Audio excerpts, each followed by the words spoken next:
जय हिंद दोस्तों। आज हम लवड़ी एवं क्षारीय मृदा के सुधार के बारे में चर्चा करेंगे।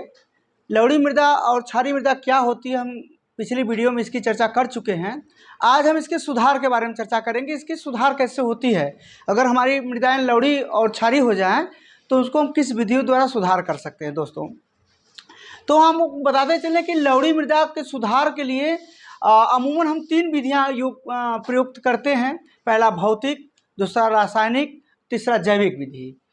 और आज हम इस वीडियो में भौतिक और रासायनिक विधियों का चर्चा करेंगे। जैविक विधि का फिर कभी चर्चा कर लेंगे हम लोग। आज हम भौतिक विधियों की चर्चा करेंगे दोस्तों। तो भौतिक और रासायनिक, तो पहला हम भौतिक विधि का हम चर्चा करेंगे। भौतिक विधि, जैसे हम बता रहे हैं आपको, भौतिक विधि जो है को मैकेनिकल विधि भी कहते हैं और इसमें जल का ज़्यादा उपयोग होता है, तो हम इसको भौतिक विधि या हम मैकेनिक विधि भी कहते हैं।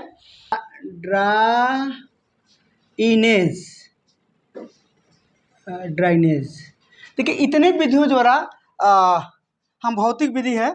हमने पहला जाना इस भौतिक विधि में मृदा के सतह को खुरचना, मतलब स्क्रैपिंग। इसमें क्या करता है कि जैसे हमारा ये एक फील्ड है, फील्ड में हम क्या करेंगे कि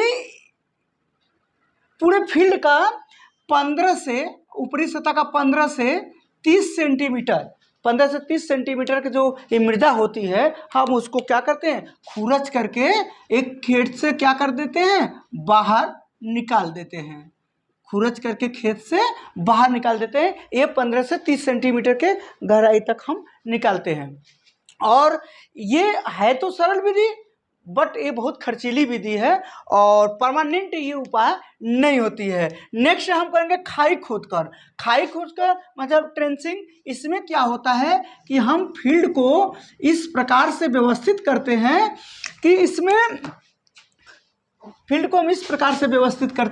कि इसमें हम क्या करते हैं कि छोटे छोटे हम इसमें ब्लॉक बनाते, गड्ढा बनाते हैं, गड्ढा खोदते हैं। और इस गड्ढे को खोद करके इसके जो मृदा होती है हम इस पे डोल पे रख देते हैं। उसके बाद फिर अगला हम गड्ढा खोदते हैं, तो इसके मिट्टी को हम इस प्रकार से इसमें भरते हैं कि ऊपर वाला मिट्टी नीचे दब जाए और नीचे वाला मिट्टी ऊपर आ जाए। इस प्रकार ये प्रक्रिया हम पूरे फील्ड में करते हैं। ये भी जो प्रोसेस है बहुत अस्थाई नहीं है, लेकिन मतलब इसका हम भी प्रयोग करते हैं। और निच्छालन में क्या होता है कि हम पौधों के दीवार को छोड़ करके इतना पानी हम लें कि इसमें इतना पानी भरें कि लीचिंग जो ऊपर की जो साल्ट है वो पानी में घुल करके नीचे क्या हो जाता है, लिंच कर जाए। इस प्रकार से हम इसकी व्यवस्था करते हैं। और नेक्स्ट है विलेय लवणों का ऊपरी सतह से बहाना, washing out of soluble salt. इसमें हम क्या करते हैं कि पूरे खेत में हम पानी भरते हैं। पानी भरने के बाद जब हमारा इसमें सॉल्युबल साल्ट जब घुल जाता है तो इस पानी को हम खेत से बाहर निकाल देते हैं। इस विधि से हम करते हैं। नेक्स्ट है हमारा जल निकास, ड्राइनेज। मतलब कि हम खेत में इस प्रकार से हम जल निकास करें कि जल निकास करने पे हमारे जो उसमें सॉल्ट है वो भी क्या हो, घुल करके बाहर निकल जाए। ये दोस्तों हमारा फिजिकल था। फिजिकल रूप में हम कैसे इसको लवड़ी एवं क्षारीय मृदा का सुधार कर सकते हैं, रिक्लेमेशन कर सकते हैं। तो हमने आपको पहले ही बताया कि 3 विधियां होती हैं, भौतिक, रासायनिक, जैविक। लेकिन आज हम भौतिक और रसायन 2 विधियों का प्रयोग हम आज पढ़ेंगे। तो इसमें भौतिक वाले में मृदा के सतह के खुरचना, खाई खोद करके, निच्छालन विधि, विलेय लवणों का ऊपरी सतह से बहाना, जल निकाय, इतनी पे हम चर्चा किए न दोस्तों। और अब हम करेंगे रासायनिक विधियों का प्रयोग।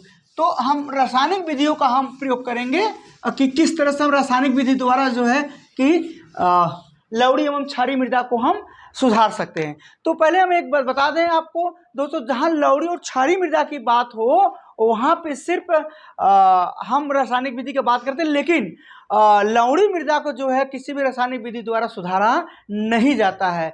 केवल क्षारीय मृदा को जो है रासायनिक विधि से सुधारा जाता है। तो हमारा एक्चुअली में भौतिक विधि तो दोनों के लिए काम करता है, लेकिन जो हमारी रासायनिक विधि हम पढ़ने जा रहे हैं ये सिर्फ क्षारीय मृदा को, अर्थात बोले तो एल्कलाइन सॉइल को ही सुधारते हैं। तो हम देखें तो इसमें क्या होता है, हम पहला अगर हम रासायनिक विधि का ले, रासायनिक विधि, अगर हम रासायनिक विधि से हम इसका जो है सुधार करें, इसमें पहला हमारा आता है जिप्सम। हम पहले जिप्सम की बात करते हैं, तो पहला हमारा है जिप्सम। जिप्सम जिप्सम का एक जो सूत्र होता है वो होता है CaSO4 × 2H2O। हम जिप्सम द्वारा जो है मृदा का हम क्षारीय मृदा का हम सुधार करते हैं। जब हम मृदा में जिप्सम डालते हैं, हम क्षारीय मृदाओं में जब हम जिप्सम को डालते हैं तो ये दो विधियों द्वारा कार्य करता है। ये दो विधियों से कार्य करता है। पहले देखिए, अगर हम इसमें मृदा में अगर हम जिप्सम डाल रहे हैं तो हमारा मृदा सोलाइट पे जो भी हमारा सोडियम उपस्थित है, अगर हम इसमें जिप्सम डालते हैं CaSO4 अगर हम डालते हैं तो ये जो होता है क्या करता है कि सोडियम को जो है सॉइल क्ले के ऊपर से, सॉइल मिसल के ऊपर से क्या होता है, सोडियम को विस्थापित कर देता है कैल्शियम के थ्रू। तो इस पे हमारा क्या आ जाता है, कैल्शियम हो जाता है। और यहाँ पे क्या होता है, सोडियम सल्फेट जो बनता है, जो नीचे क्या करता है, वो लिंच कर जाता है। ये तो पहले विधि से हो गई। इसमें जिप्सम पहले जिप्सम में पहला हो गया। और दूसरा का जो है ये क्या करता है, जब जिप्सम में सोडियम कार्बोनेट होते हैं तो वहाँ पे इनका एक काम होता है, Na2CO3 से जब कैल्शियम सल्फेट का निर्माण होता है तो ये क्या करते हैं, कैल्शियम सल्फेट जब इसमें हम डालते हैं, जिप्सम डालते हैं जब हम, तो ये क्या बना लेता है, हमारा बना लेता है कैल्शियम कार्बोनेट और प्लस Na2SO4 बना लेता है, जो कि नीचे लिंच कर जाता है। तो ये दोस्तों हमारा जो है हमारा जिप्सम के द्वारा था। तो जिप्सम के द्वारा दो प्रकार से हम मृदा को, क्षारीय मृदा को हम सुधार सकते हैं। पहला देखिए, जब मिसल्स पे, सॉइल मिसल्स पे सोडियम हमारा उपस्थित हो तो कैल्शियम सल्फेट से जिप्सम डालने से हमारा इस प्रकार से क्रिया होता है। और सोडियम कार्बोनेट जब मिला हो तो हमारा इस प्रकार से क्रिया होता है। तो ये तो हो गया जिप्सम के द्वारा। और दूसरा अगर हम बात करें दोस्तों, अगर हम दूसरी बात करें इसका दूसरा रासायनिक विधि में दूसरा, तो सल्फर की हम बात करेंगे। सल्फर से अगर हम इसका सुधार करें, सल्फर से अगर हम बात करें तो सल्फर में क्या होगा कि यदि हम सॉइल में सल्फर डाल दे रहे हैं तो O2 से क्रिया करके क्या बना लेता है, SO3 बना लेता है। SO3 बना लेता है। अब यहाँ पे 3 कर दीजिए, संतुलित कर दीजिए, इसको 2 कर दीजिए। तो ये SO3 बनाता है। और ये SO3 जो होता है ये जल से क्रिया करके, H2O से क्रिया करके क्या बना लेता है, H2SO4 बना लेता है। जब ये H2SO4 बना लेता है दोस्तों, तो अब क्या करता है, ये अब दो रूपों में क्रिया करता है कि चूना युक्त मृदा में और बिना चूना के मृदा में। तो चूना युक्त मृदा में काम करता है, इसको इस तरह से चूना युक्त में क्या कर, चूना युक्त मृदा में, अब हम लिखते हैं चूना युक्त मृदा में, चूना युक्त मृदा में कैसे काम करेगा दोस्तों, देखिए। तो चूना युक्त मृदा मतलब मान लीजिए हमारा CaCO3 है और ये H2SO4 जब इससे क्रिया करेगा, जब H2SO4 इससे क्रिया करेगा तो क्या बना लेगा, ये बना लेगा आपका, हम इस तरह से दिखा दे रहे हैं, ये बना लेगा आपका CaSO4 प्लस जल और प्लस कार्बन डाइऑक्साइड, ये इस प्रकार से बना लेगा। और ये जो आपका ACO4 है ये फिर वही प्रोसेस करेगा जो मिश्र सॉइल पे सोडियम उपस्थित है, ये इससे क्रिया करेगा, CaSO4 से क्रिया करेगा।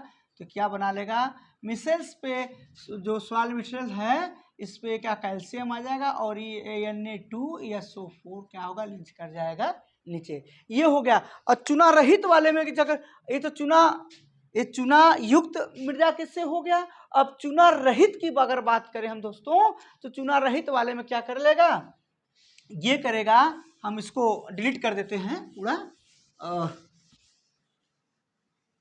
चूना रहित जो बात होती है कि चूना रहित में भी कैसे काम करेगा, तो उस कंडीशन में क्या काम करेगा कि अगर सॉल्ट मिश्रण पे सोडियम है, सोडियम उपस्थित है, और यहाँ पे जो है आपका H2SO4 है, तो ये क्रिया करेगा तो क्या हो जाएगा, यहाँ पे आपका मिश्रण पे H आ जाएगा, हाइड्रोजन आ जाएगा, और सोडियम को विस्थापित कर देगा, Na2SO4 बना लेगा, जो कि लिंच कर जाएगा। ये तो हमारा था सल्फर के कंटेंट्स के द्वारा। अब अगर हम बात करें तो पायराइट, हम पायराइट की बात करें तो पायराइट द्वारा जो होगा तीसरे नंबर का, कि अब पायराइट से कैसे होगा, तो हम पायराइट के बारे में जाने तीसरे नंबर पायराइट द्वारा। पायराइट के जैसे सूत्र होता है Fe2। अब ये जो होता है, जब ये हम मृदा में डालते हैं पायराइट, तो ये ऑक्सीजन और जल के साथ क्रिया करके, H2O के साथ क्रिया करके ये क्या बनाता है, ये फेरस हाइड्रोक्साइड और क्या बना लेता है, फिर H2SO4 बना लेता है, H2SO4 बना लेता है। अभी H2SO4 क्या होता है, कैल्शियम कार्बोनेट के साथ H2SO4 क्रिया करता है, तो क्या बनाता है, कैल्शियम सल्फेट बना लेगा, जल बना लेगा, और कार्बन डाइऑक्साइड बना लेता है। क्या क्या बनाएगा ये पायराइट। जब पायराइट हम मृदा में डालते हैं तो ऑक्सीजन और जल के साथ क्रिया करके ये फेरस हाइड्रोक्साइड बनाता है, और क्या बनाता है, H2SO4 बनाता है दोस्तों। अब H2SO4 बनाता है, तो ये H2SO4 कैल्शियम कार्बोनेट और H2SO4 मिलकर के क्या, कैल्शियम सल्फेट, जल और कार्बन डाइऑक्साइड बनाते हैं। अब ये जो है कैल्शियम सल्फेट जो होगा, जो भी सल्फोलाइट पे आपका सोडियम उपस्थित है, इससे क्या होगा, कैल्शियम सल्फेट क्रिया करेगा और क्या बनाएगा, इस पे कोलाइट पे कैल्शियम आ जाएगा, और Na2SO4 क्या होगा, लिंच कर जाएगा। ये तो हमारा था कौन सा, पायराइट के द्वारा। अब हम नेक्स्ट बता रहे हैं दोस्तों, पायराइट हो गया, तो अब चौथा जो है कार्बनिक रूप का जो सुधार है, वो क्या होता है, वो आपका दोस्तों आयरन सल्फेट एवं एल्युमिनियम सल्फेट के द्वारा, आयरन और एल्युमिनियम सल्फेट के द्वारा होता है। तो आयरन सल्फेट क्या होता है, FeSO4 होता है,